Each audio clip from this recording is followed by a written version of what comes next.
It's a day to the Ode Oba and preparation is in top gear.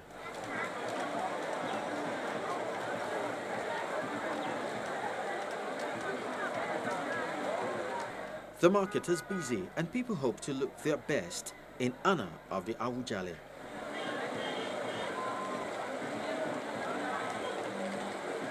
This complex will host the festival, which usually held at the palace of the paramount ruler.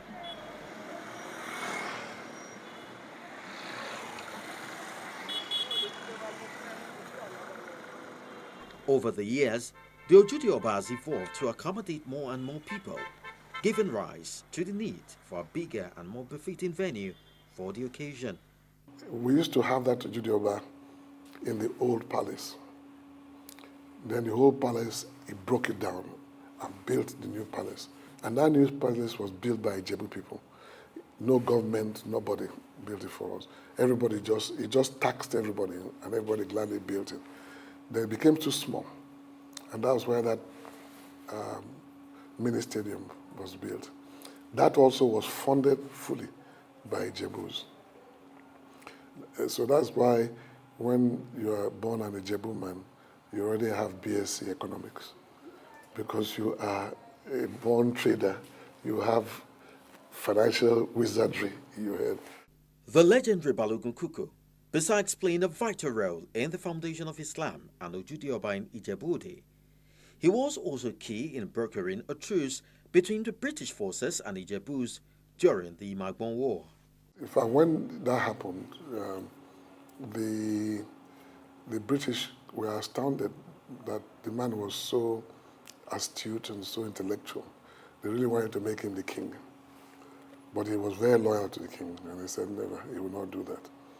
So, although he never really fought in the Imagbon War, he was very instrumental to the way the war ended. And because of that, he was actually put on a pension by the British with the king.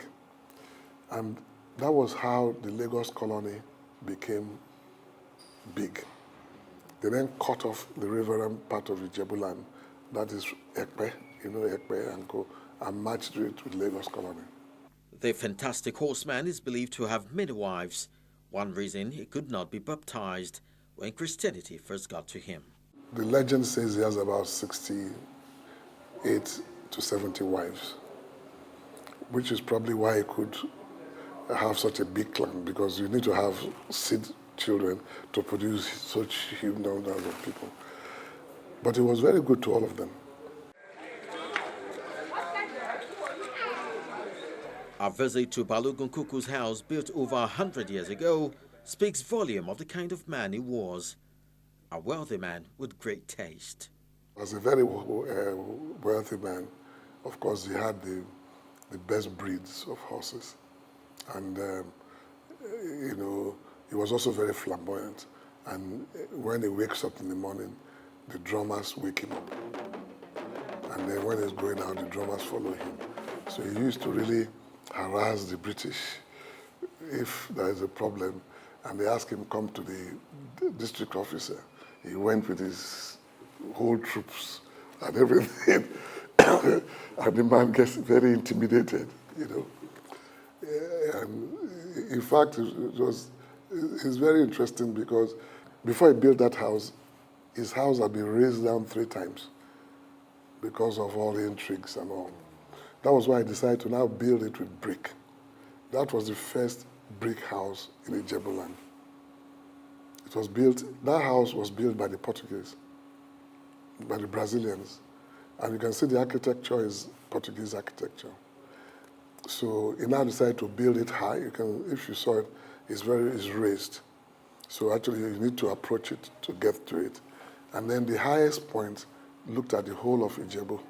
I don't think you got into the attic, but there's an attic there. When you stand at that attic, you can see the whole of Ijebu land. So he was able to know who was going to come after him. And it was very difficult to burn it because it was made of brick. The house is said to be one of the first brick buildings in Ijebu Ode, which still stands till date.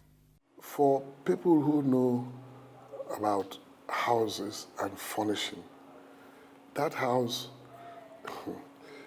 is worth millions of dollars, millions, because the whole structure, you can see the architecture is very straight, proper. It was built by proper builders. Then the staircase is a spiral staircase made of wood. That staircase has been there for 150 years. Nothing has gone wrong with it. The house itself has wallpaper, and the windows are made of tinted glasses. They are very expensive glasses. You can see them with various colors, the type you see in churches, you know. And the chandelier you saw was a kerosene chandelier. The hand that was holding it up is carved. The doors are carved. It's unbelievable. And then the furniture is real period furniture, more period than what you see. And these are all very shiny stuff. You know, those chairs and tables have been there for 150 years. And then you could see the ornaments there, you know, and the silverware. That silverware, like I've told a lot of people, we don't even attempt to shine it, because if we shine it, they will steal it all. So we just let it rust and look black, so nobody really knows the worth, you know. It is really a study in a house, and the Federal Department of Antiquities have actually come, and they've warned us not to touch anything there or change, so that it can remain as some antique building that they would take in as a heritage site. Yes, and you saw at the back.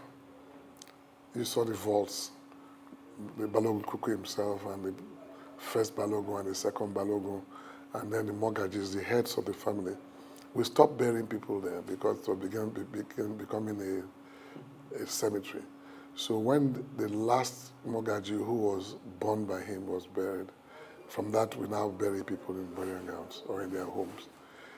And when you get in there, you just have this feeling of something ancient and modern. And for a man who was an illiterate, because he never went to school, never read anything, he probably then read the Quran along the line, to have that kind of taste, I envy him. I want to be like him when I grow up.